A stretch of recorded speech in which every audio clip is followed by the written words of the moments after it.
Welcome, sleuths, suspects, and witnesses. This is day 5 of the case of the missing manuscript. This is a deep-seated mystery that we may never solve. We'll have to wait till the end of the month to find out. This is our nightly schedule. We will be in the Zoom room every night from 7 to 8 p.m. and except Valentine's Day, because we all have far better things to do than play this silliness on Valentine's Day. Tonight, we have 3 authors reading, and just to warn everybody in the room, because we have an extra reader tonight, our interrogation session will be shorter. So I hope you guys took notes and wrote down questions so that we can run through that a little bit faster tonight. Tonight, our authors are A. Carina Spears, Mark M. Bello, and Donna Neumann. And we have a wide variety of readings tonight. It's going to be super, super fun. We're going to have a really good time. So welcome, everybody, to the mayhem of the Zoom room. Yay! Okay, we are going to start tonight with A. Carina Spears. She is going to be reading from her book, Phantom Song. Do you have a copy of it nearby, Carina? So that you can show it to us right up there. There it is. There it is, Phantom Song. See, there you go. Okay, turn on your microphone, and when you're ready, please read aloud. Chapter 7, Readying the Wings. Once we got back to the keeper offices, I said farewell to the upbeat Sphinx council member. She definitely wasn't what I expected. Then again, having never met a Sphinx before, I really didn't know what to expect. Calling Sean, I waited by the front doors for our blue Jeep to appear. The heat rising off the pavement created a wavering in the air, as if I could almost see this veil spell lying over it. That was nonsense, of course, and our vehicle showed up much sooner than even my musings expected. Tucking away the fanciful thoughts, I saw Sean waving to me and joined him. Deirdre, I did manage to find a grocery store. Happens to be right near the grade school. Well, that will be convenient. My lab is actually one block over from it, too. I guess I could grab the kids and get groceries after work, depending on the hours. You'll not be stealing my job. I'll take care of the kids and the groceries, and get to me to work with, too, I suppose. You take care of us, and we'll be right as rain, Sean joked. But then his smile faded as he added, about that. We need to decide if we're going to have the kids finish out the school year here or not. Do we need to do this right now? I asked, perplexed. Looking at me, his face deadpan, he put the car in park and said, yes, we do. The click of the key surprised me. Sean turned off the engine. Taking a deep breath, he continued, there's precious little time that we're alone to talk. You plan on running off with my sister in nearly 3 days from now. That leaves me minding them both and trying to unpack everything. Alone. I felt a twinge of guilt at that. There's only a week or 2 of left of classes here. Do we want to give them in so late? Then we get picked on. I don't want them to have a negative view of their new school by only going through the hard part of integrating with no time to settle in and make friends. Sean rubbed his chin, the ticking of the cooling engine loud in the intervening breaths. Be that as it may, we want to get the kids introduced and acclimated to the supernatural community here. Doing it under the supervision of the teachers and whatever staff they have at the school may be the safest way. We can meet the other parents, let them know these are our kids, and maybe learn something about theirs. We might even get to hear about any hazards we should know about along the way. He rested his hands loosely atop the steering wheel, staring off into the distance. While I considered matters, I really couldn't refute his logic. Sean would be the one watching them both while I sought the information that would secure our stay. Much as I wished I could be there to see the kids through this move, I couldn't. I had to leave it in Sean's hands. Agreed, I said at last. Very good then. Don't you look all worried now, Deirdre. I'll take good care of them, you'll see. Just take care of yourself and my sister, Sean said, turning the engine over. The old Jeep roared to life as if the seaside town agreed with it more than the mountain air we were used to. Maybe I just need to give Parish for more time to work some enchantment on me as well. Driving home took only minutes, unlike the commute to town we took back in Steamboat Springs. Maybe Sean was adapting better than I was, and yet I glanced at him. His accent sounded stronger while we talked. That usually meant he was worried, or trying to charm me. Could be either. Slipping up beside him, I gave his hand a quick squeeze before we went into the house. He flashed a brief smile at me as we stepped in to see what Fiona and the kids were up to. Inside, things were chaotic, but Fiona had made them into an ordered chaos. Who can find the box with the towels in it? She asked. Both kids said, me, as they went sprinting off into the living room. Oh, hi, Fiona said with a wave. I started getting some of the house sorted for you while you're out. Figured we'd need a few things ready if my brother here wanted to cook dinner tonight. Indeed, the dish rack sat neatly set up and already full of freshly washed plates, glasses, and silverware. Sean's face lit up. I thank you kindly, sis. I didn't expect you to do more than watch the kids. She waved his words away and came over and gave him a hug. Consider it a housewarming gift. I'll help you unpack while I'm here before your wife and I go off on holiday. With this, she turned and embraced me as well. While I appreciated her warmth, I corrected her. It's not a holiday. Oh, close enough. It's not every day you get to see France, is it? Loosen up, Deirdre. You got to enjoy the bright side of life. I can't wait to separate the easy from the hard and the good from the bad. It's all mixed together. You have to admire each part you're in with the lessons that are in it. Waiting for the good part to start is the short road to madness. I didn't care for the jab, but simply checked on the children to ensure they weren't tackling boxes too heavy for them to move or getting into the breakables. Orla found the dish towels first and was hoisting them aloft with a giggle of triumph to her brother's groan of defeat. Oh, well done, both of you. Go ahead and see. Oh, sorry. Well done, both of you. Go ahead and see if your dad needs help bringing in the groceries. I'll take it from here. More groans greeted me for breaking up their game, but I wanted to assess things before they wound up too disordered. Surprisingly, Fiona had a couple of lamps set up on our set of end tables. Did she intend to read or go through more boxes? They'd help either way. The wall of boxes still stood high, but there were definite dents in it from her efforts with the children. I let the wave of gratitude spread out for me. You're welcome, Deirdre, Fiona called from the kitchen. Ah, what wonders have you brought me, young bairn? She said, making Orla giggle. Fiona seemed to be able to make a game out of anything. I looked down at the pile of picture frames in the box before me. Perhaps I should be making more memories with them. Most of the groceries were sorted by the time I entered the kitchen. The kids handed bags to Fiona, who separated the contents according to what was going to tonight's meal and what needed to go in the refrigerator. Sean took the items to the sink for the meal to wash them as Fiona finished and shut the fridge. She knew how we kept things well enough that I wasn't needed at all.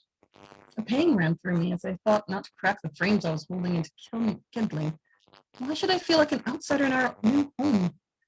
The kids were near, so I clamped down hard and tried to grind my emotions to dust before they could escape me. Mommy, are you okay? Orla asked me, eyes solemn again and thoughtful after laughing with Fiona only minutes before. The link between us as both banshees and mother and daughter let her sense my emotions much easier than I meant for her to sometimes. What's up, Deirdre? Sean echoed, aware that Orla could read me faster than even he could.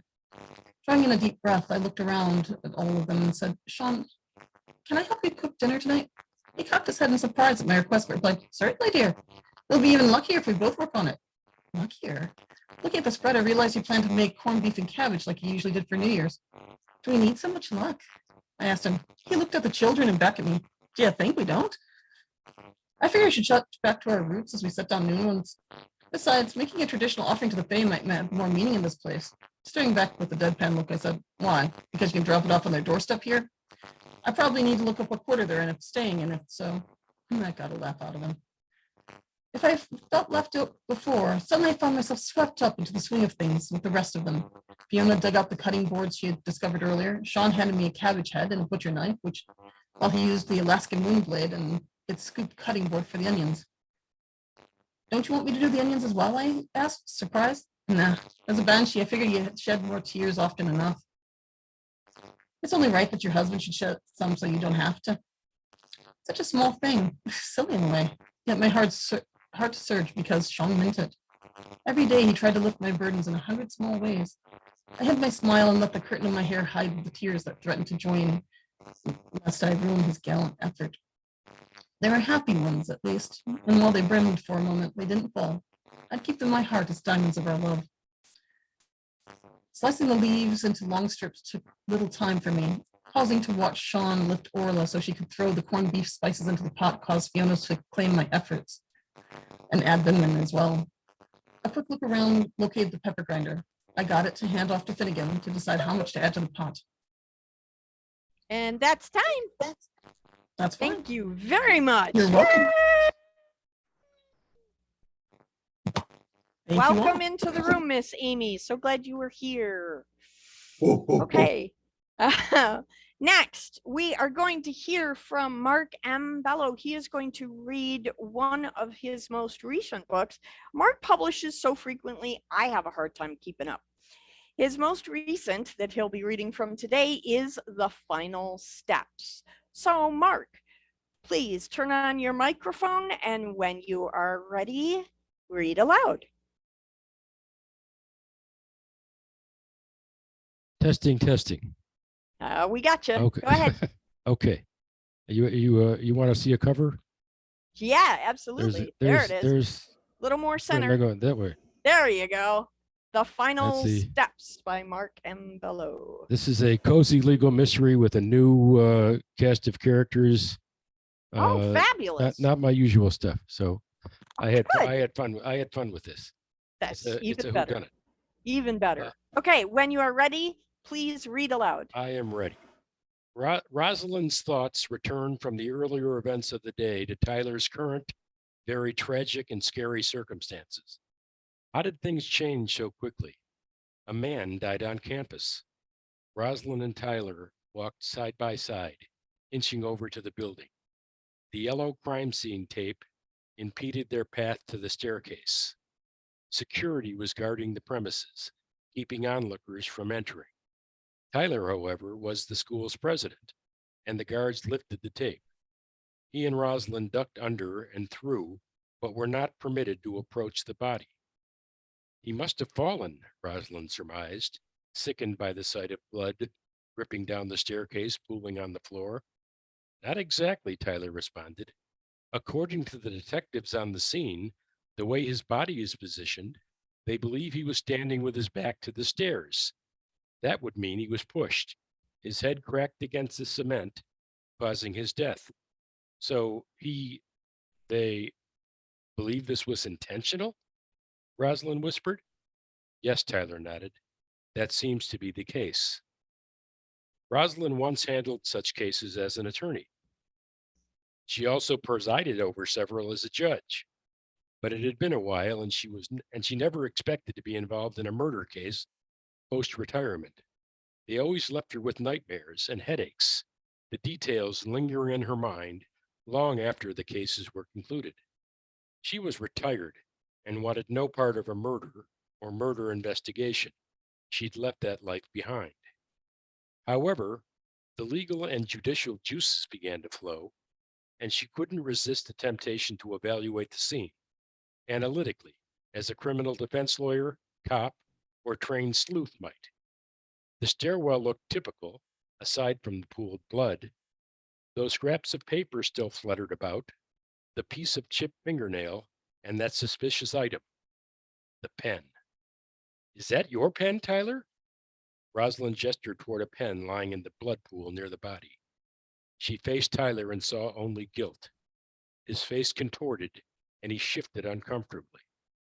Rosalind felt like reading him his rights. It was his pen, and she didn't wish to hear his answer. I think so, he waffled.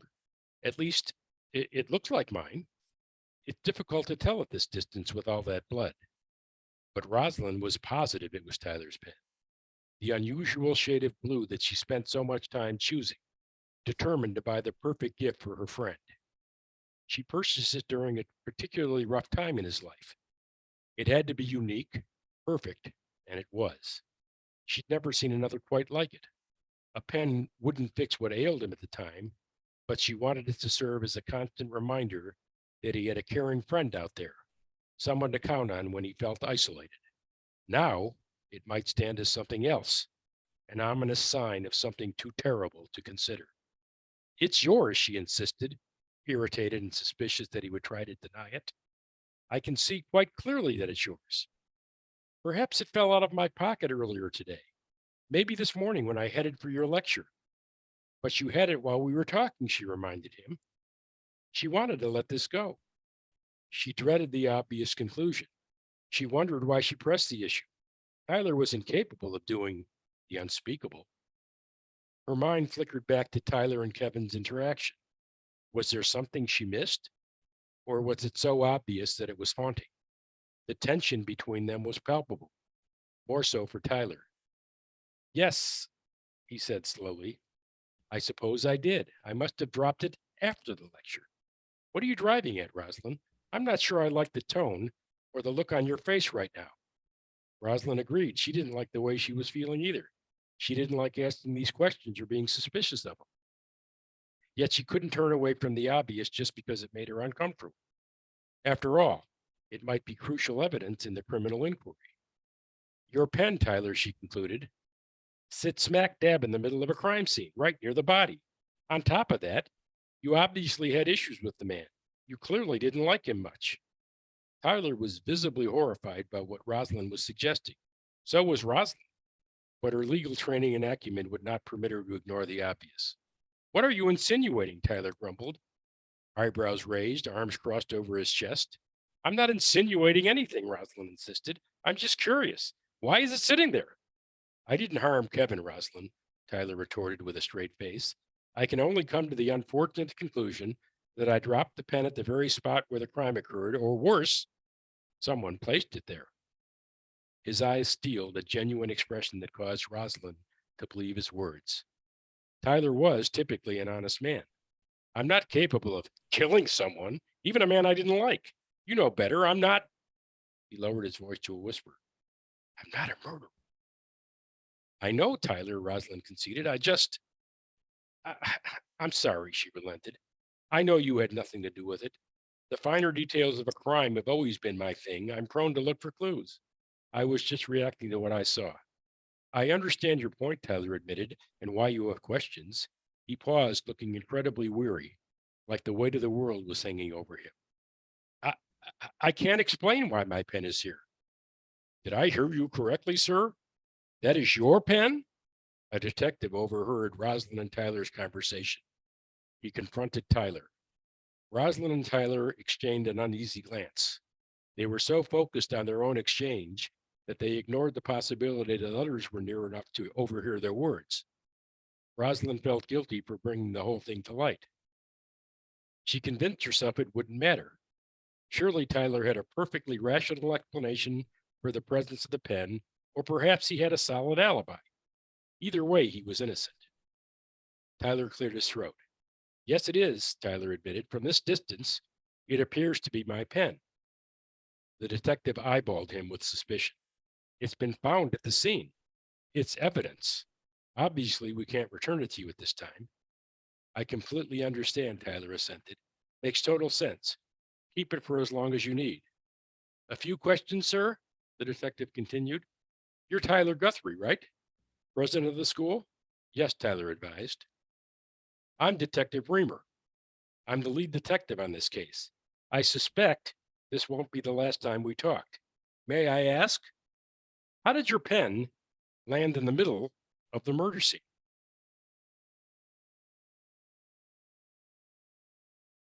Well done. Yay!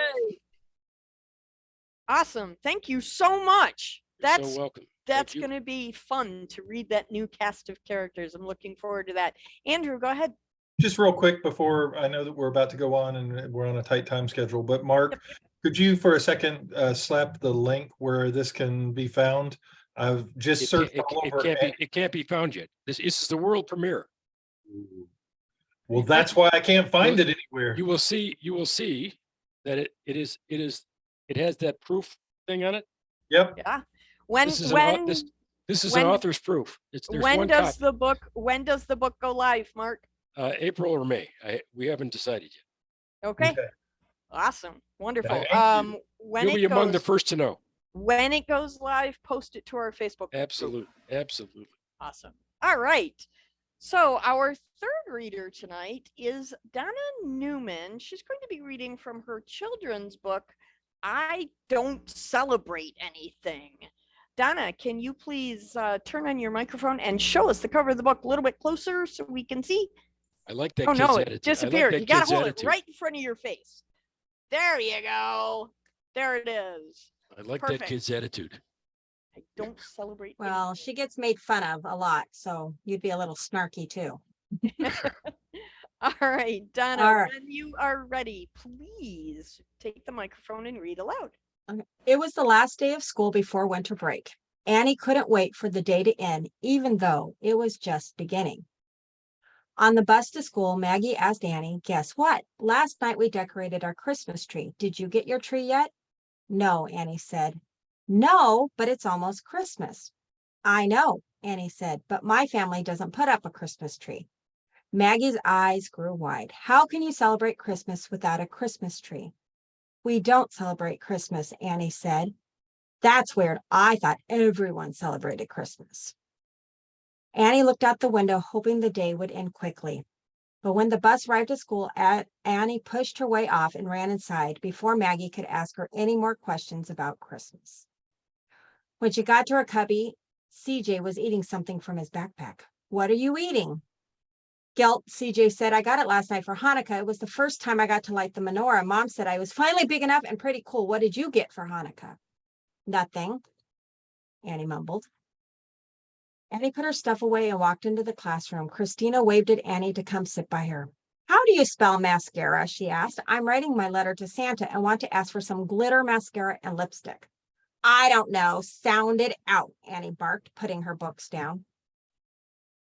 "Did you write your letter yet?" Christina asked. "No," Annie said firmly. "Why not?" She was confused by Annie's bad mood. "I don't get gifts from Santa." "You don't get gifts from Santa?"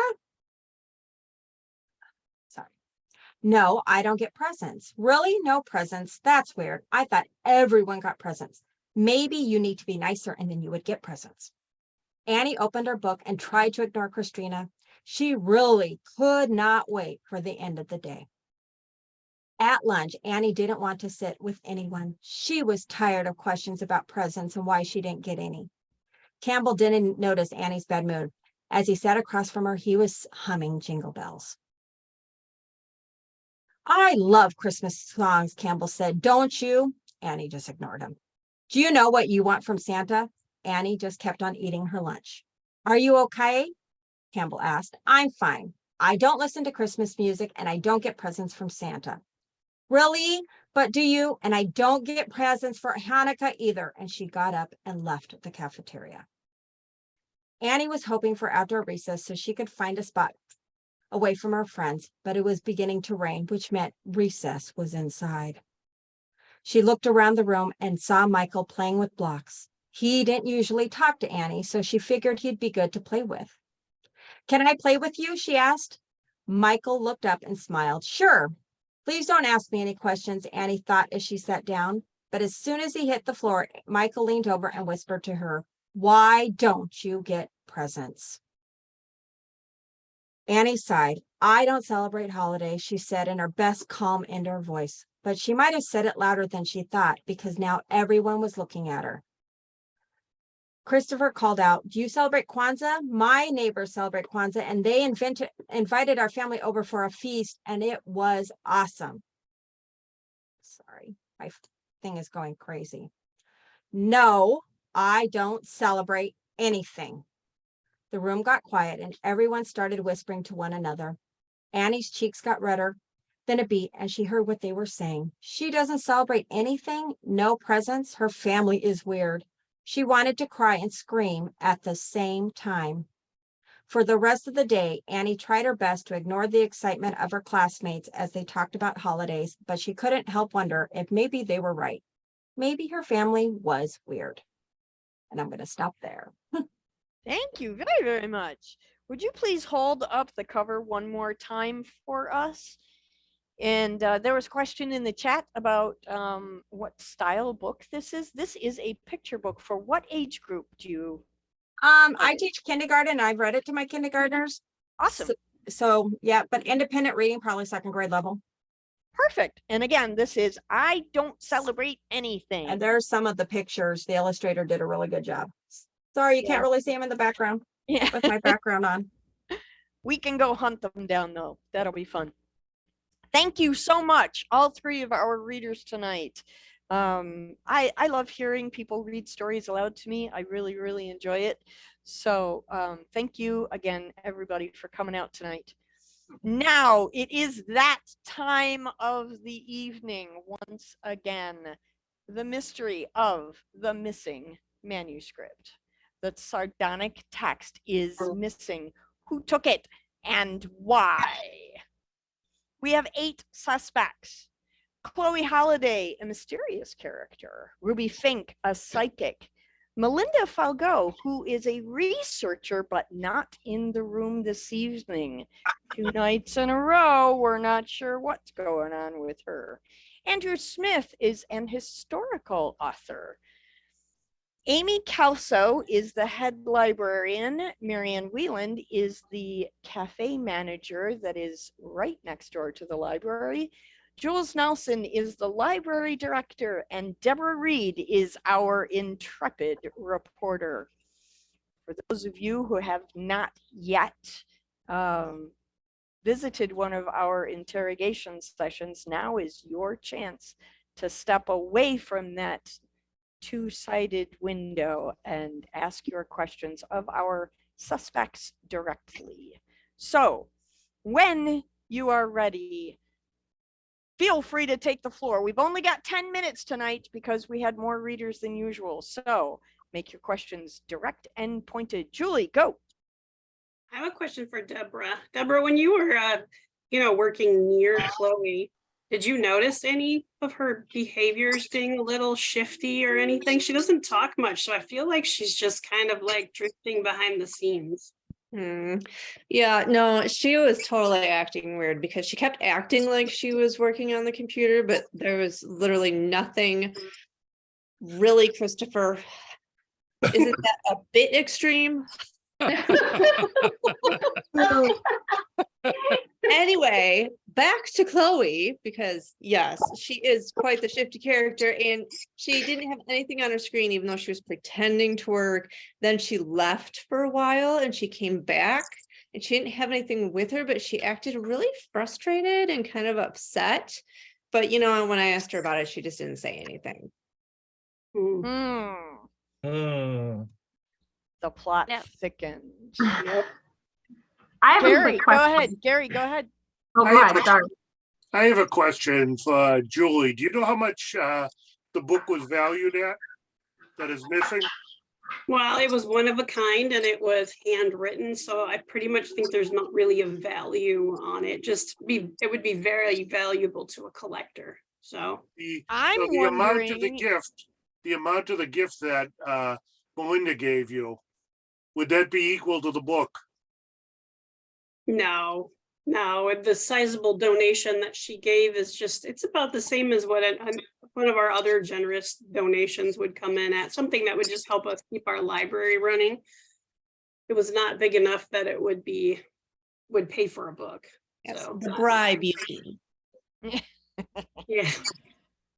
I regret not listening to Amy about it because I feel like we might still have the book now if I had listened to her. Yes, maybe you should have. Sorry, not my turn. So Did try to warn you. Okay, I have a question. any other questions? I'm sorry, you have to wave at me. Emma, go ahead. Yes, this is for the head librarian. What is the No, it's fine. penalty for the culprit if that person ever gets caught? What? Are you so going to press charges or what are you going to do with this person? Well, for one, they're definitely going to be banned from the library forever, right, Jules? You're going to stick with me this time on that, right? I am sticking with you on this one. Thank you. Other than that, I mean, that would be up to Jules to decide if they press charges because she's in charge. But I would definitely make sure that whoever that was, she or he, whatever, was not allowed back in the library for sure. That much I would be sure of. I would certainly think a lifetime ban would be in order for a theft after all. Right, Mhm. right.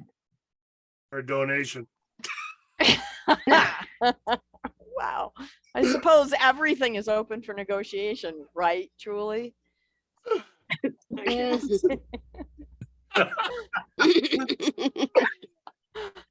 All right. Any other questions out there? Angela, go ahead. Chloe, so Julie says you were pretending to work. What were you actually trying to do then? Why were you there? Well, Mysterious figure? well, like I said the other day, I go to the library when I travel so that I can do some work away from my host. Some of them live where their internet is limited or that sort of thing. And so that's what I was doing there, or trying to anyway. I have to say, well, I've kept kind of quiet because I consider this a local matter, and I'm, it's kind of entertaining, frankly, but I'm a traveler. I'm new to this library and all of you. But it was hard to work that day because Ms. Reporter was taking screenshots of everything all the time. And I'm working on my next novel, and I'm not terribly paranoid, but I just, every time I started, I felt like I had to kind of close out and go to something less personal than my work in progress or my emails or those sorts of things. So Yeah, I did that's not see anything like that, Chloe. Well- So there seems to be some discrepancy about who was doing what, when. Here's an interesting thing, though, that Gary brought up. He asked about the value of the book. I'm wondering, since Andrew is an antiquities dealer, would he know the value of the book? That's a good question, Andrew. Well, I think that this book would probably be priceless. And I haven't had a chance to review it at this point, but if I were to review it, I could give you a better idea of what it would cost. While I was in the library, I was trying to sell my book, The Way of the Antiquities. And as I walked around, every time I tried to see that book was just, it seemed to be attached to that Melinda girl. It just seemed always to be attached to her. So I'd love to see it so that I could come up with an adequate cost for you, or at least a reasonable one, or something that we could take on. And maybe Miss Nelson's library could get another floor if they sold that book. Might be something awesome. Dana, was it worth more than $100, Andrew? This book would have been priceless. It would have been worth well into the 5 and 6 figures. Because that makes it a felony. I think it's past the felony. Dana, you had a question. Go ahead. Yeah, and forgive me if you guys have already asked this question. I haven't had a chance to read or watch the other ones, but MT and Ruby Fink, how did you guys meet exactly? Ruby. Yes. Hello. Well, how did you meet with Melinda? How did you two come to be in the library at the same time? Oh, well, we were both looking at the book, and Melinda wanted to check something. And then I believe she suggested that we go to coffee. And so she put the book back, and we went to coffee. And when we came back, the book was gone. Amy, go ahead. I actually don't have a question. Mackenzie in the chat does, so I'm going to ask her question and answer it because she's asking me. It asked Ms. Kelso, were you at the front desk during the time the theft may have taken place? Which is a good question. I was actually not at the front desk at the time. To be honest, I was searching for the book because here's something I haven't explained yet, but that Melinda person would often, when she came in, she would take the book, take it to the computers to work on it, and then she would reshelf it herself in the wrong place all the time. She was constantly like she was trying to play hide and seek with me or something, like I wouldn't know. She would put it in different places. So I was searching all over the library trying to figure out where in the heck she had hidden it. And then I believe that was about the time when Miss Nelson came up to me and asked me where the book was. And okay. Andrew, your question? So what I'm hearing right now is that this book could just be lost. We have searched everywhere though at this point. I doubt it.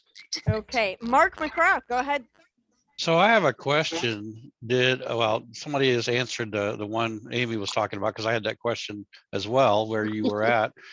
Andrew, where you happened to get on the computer to find out how much the value of that book was? I did not get on the computer to find out how much that book was. I was wanting to evaluate. There are a lot of things you have to consider with books, the amount of wear and tear on it, if it has been marked up, if some terrible person has creased all the pages and treated it badly, and if some reporter has made a mess out of it. Like rarebooksauction.com maybe. Angela, go ahead. Ruby, you said you were with Yes. Melinda when she reshelved the book. Yes. Was it in the same spot that she took it from? Or is there something that happened there? Long stack? Do you I know know where? I Do you put it know- back on the shelf. I didn't really pay attention to what shelf it was on. I don't understand the Dewey Decimal System. She put it back on the shelf. We went to coffee, I'm afraid. That's all I can tell you. But you might want to check with her on why it's valuable with her when she gets back. And that's all I can say on that subject. Okay, we are done with questions for tonight. Our interrogation session is over for this evening. If I can turn this thing off. Okay, so I hope you all took notes. I hope you all were very careful in listening to the clues that our suspects left for you this evening. If you missed any of them, you can always go back to watch the replays.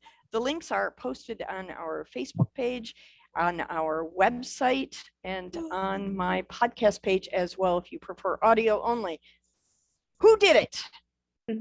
Be ready to sling your accusations at the end of the month. Remember, we are doing this for a full 27 days, so we have lots more to learn from our interrogation sessions. And just in case anybody didn't notice, Marianne was uncharacteristically quiet tonight. Usually our cafe manager has a lot more to say than she did this evening.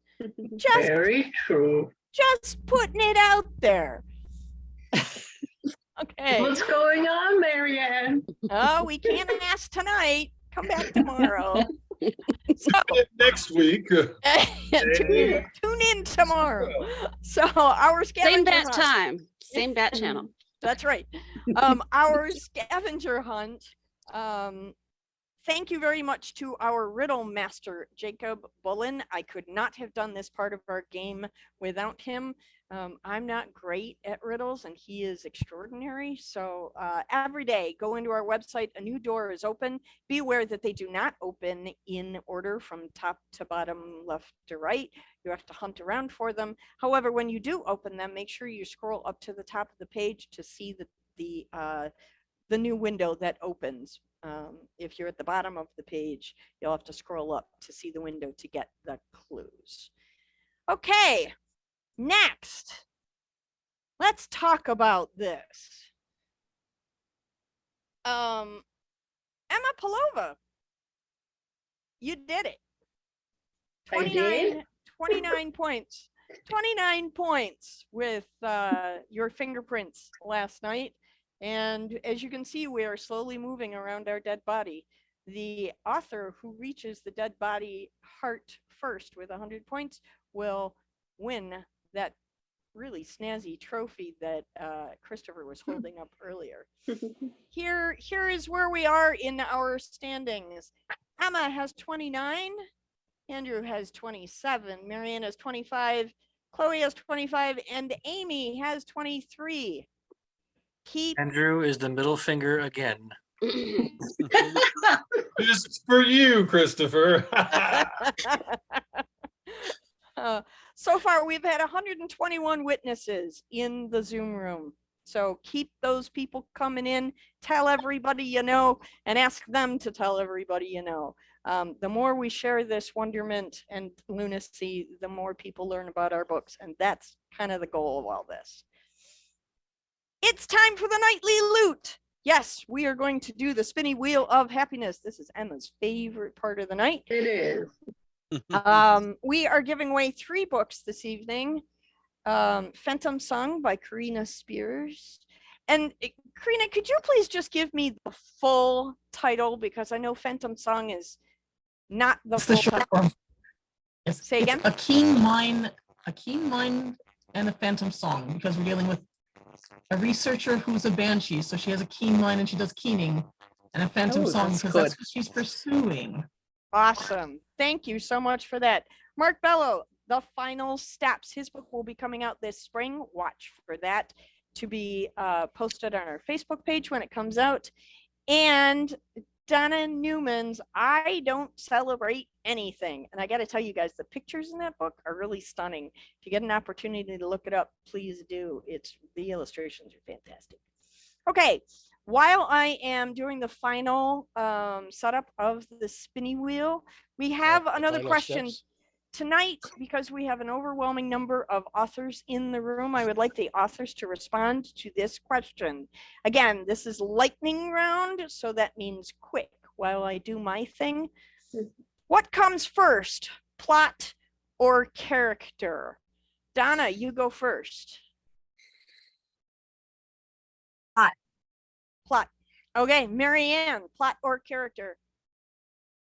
It depends on if I'm just starting a new book, the plot would be first. If I'm writing in a series, the characters probably. Okay, Katie. It depends. I've had both. I've had some where I'm like, this is a girl and she has a lazy eye and she sees double. So what does that do for her? And then others where this is the story and I need somebody to take that adventure. Awesome. Chloe, what about you? Plot or character? Plot usually, but sometimes when I write for a certain prompt, like with the boys series, it's the character. Okay, Ruby. Depends on the situation. It can be either plot or character. Okay, Christopher. I'm going to say both. They go hand in hand with me whenever I write. Okay, Dana. I would love to say plot because I feel like it would be normally, but the two books I've just written, I feel like they're very character driven and it's character. Okay. Emma, what about you? Character. Character. Okay. Diana, I know you're not a writer. You're working on being a writer. We're trying to convert you. As a reader, do you like to read books that are focused more on plot or character? I like a good plot with a good character. Okay. Perfect.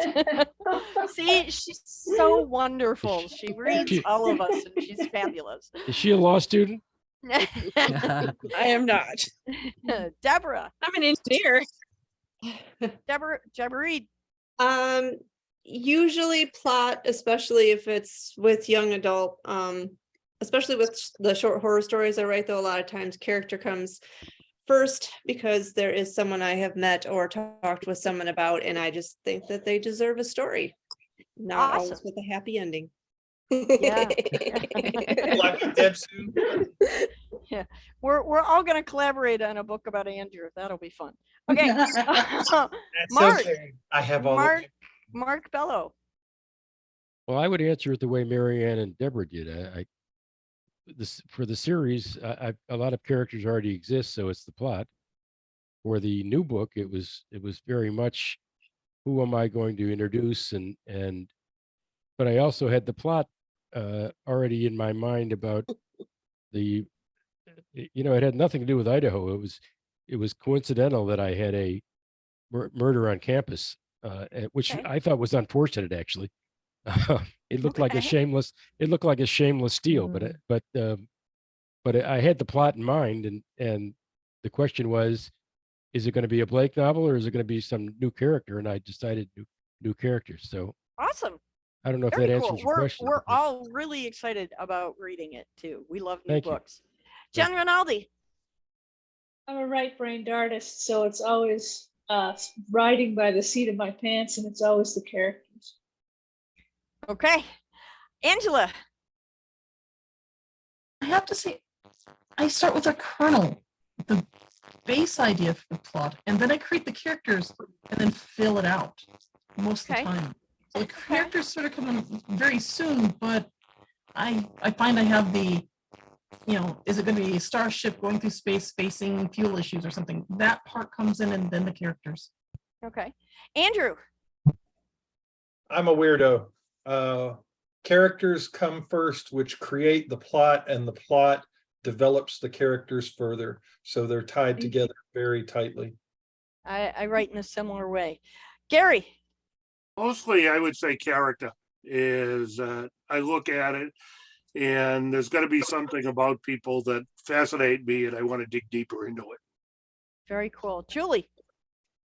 I pretty much start with characters first because usually I want to tell somebody's story, so I develop a character who I want them to be, and then I do pull from like ideas that I have from like a story plotline book. So I mean, I guess simultaneously, like to me, plot lines are separate than characters, and then at some point they mesh.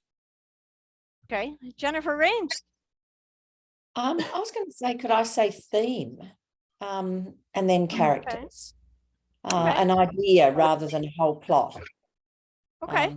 Thing I want to say, and then characters that match it, and then plot.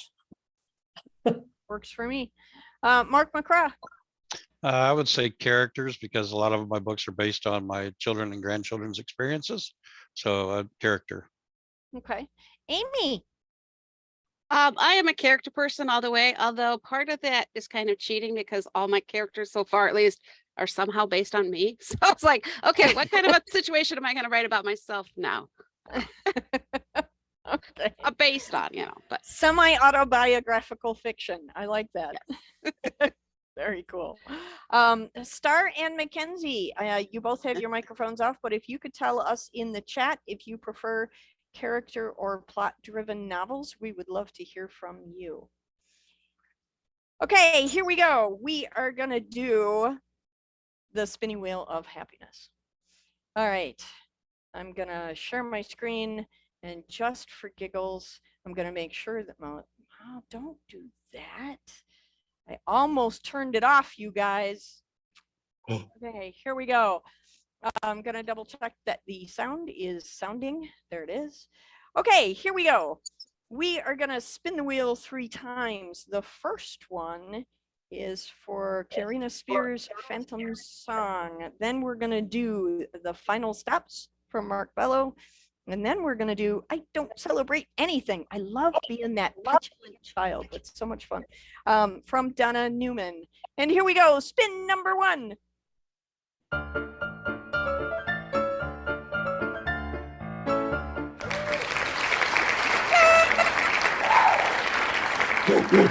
Congratulations, Jennifer. You got a book. Can you imagine? All the way in Australia. Okay. Next one is from Mark Bello's book. Here we go. I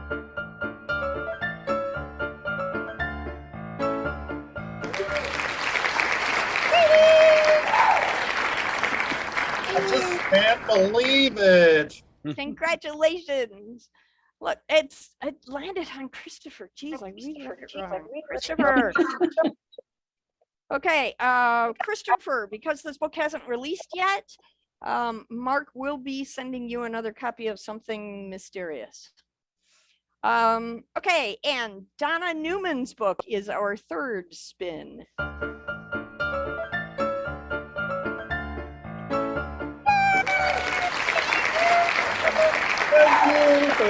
Thank you. That's actually quite a great thing because Andrew has a grandson. So there we go. Dude. Congratulations to all of our spectacularly amazing winners this evening. Thank you to all of our spectacular authors for coming and sharing your work, and for everybody who asked and answered questions in our interrogation today. Thank you as well. Tomorrow's interrogation will be a little bit longer because we only have 2 readers tomorrow. Before we go, real quick, you got like 15 seconds each. Anybody want to say anything else before we leave the room? Anybody? Thank you for coming Gary. tonight. Yes, thank you. Yeah, I just would say that I really like the interactive part of this. I really feel that because I did one other one here, and there's a lot more interaction, and you actually get to know people a little bit. Yep. Yeah, it's Yep. super We fun. will be moving this direction as we do festivals in the future, because it is fun. Andrew, I would really like you to give us a quick pitch for Michigan Reads, if you could. Well, that's what I was gonna say. You steal my thunder. Jeez.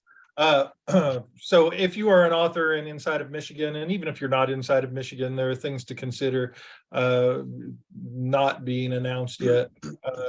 Take a moment and go to Michigan Reads, go to the About page, and there is a link inside of the About page that'll take you to a new announcement for authors. Inside that announcement, we'll give a little overview of the status that is going on right now. Michigan Reads is a site that I will be offering for independent authors at a very, very low cost. I am really tired of people absolutely destroying others for the sake of trying to make money off of people.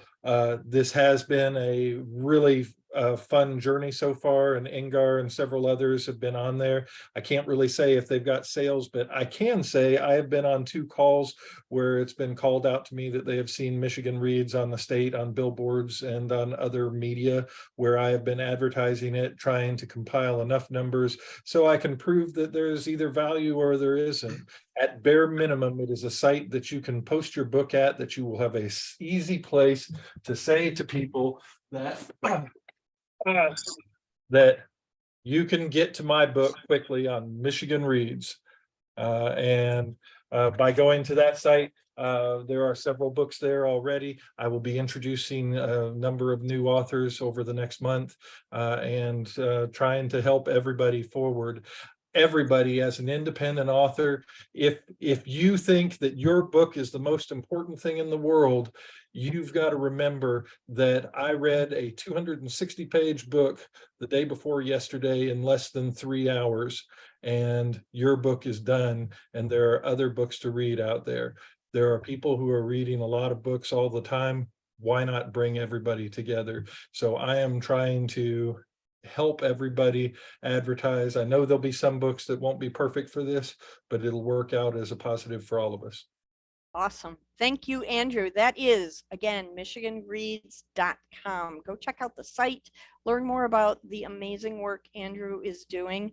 The best way for us to promote our own work is to promote each other. That's what this whole festival is purposed to do. And Chloe, hang around Yes. after the recording's off. Okay. Absolutely. Okay. Thank you, everybody, for coming. I really super appreciate your time and your fun. And I hope you'll come back again tomorrow night, 7 p.m. Eastern US time. And we're just going to continue doing this until, the end of the month. So come on back. We're going to have a good time. Thank you, everybody. Hillbillies. Bye. Y'all come back now here.